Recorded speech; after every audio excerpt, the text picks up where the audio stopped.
Don't say something you regret out of anger. There once was a little boy who had a very bad temper. His father decided to hand him a bag of nails and said that every time the boy lost his temper, he had to hammer a nail into the fence. On the first day, the boy hammered 37 nails into that fence. The boy gradually began to control his temper over the next few weeks, and the number of nails he was hammering into the fence slowly decreased.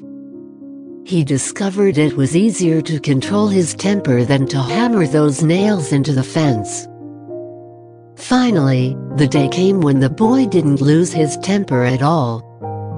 He told his father the news, and the father suggested that the boy should now pull out a nail every day he kept his temper under control. The days passed and the young boy was finally able to tell his father that all the nails were gone. The father took his son by the hand and led him to the fence. "You have done well, my son, but look at the holes in the fence. The fence will never be the same. When you say things in anger, they leave a scar just like this one. You can put a knife in a man and draw it out. It won't matter how many times you say I'm sorry, the wound is still there." Story number 2. Stop wasting your time complaining. People visit a wise man complaining about the same problems over and over again. One day, he decided to tell them a joke, and they all roared with laughter. After a few minutes, he told them the same joke, and only a few of them smiled.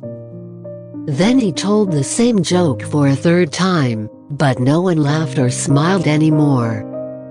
The wise man smiled and said, "You can't laugh at the same joke over and over. So why are you always crying about the same problem?" Story number 3. Laziness won't get you anywhere. In ancient times, a king had his men place a boulder on a roadway. He then hid in the bushes and watched to see if anyone would move the boulder out of the way.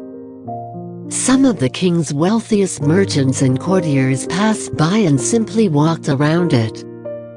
Many people blamed the king for not keeping the roads clear, but none of them did anything about getting the stone removed. One day, a peasant came along carrying vegetables. Upon approaching the boulder, the peasant laid down his burden and tried to push the stone out of the way. After much pushing and straining, he finally managed. After the peasant went back to pick up his vegetables, he noticed a purse lying in the road where the boulder had been. The purse contained many gold coins, and a note from the king explained that the gold was for the person who removed the boulder from the road.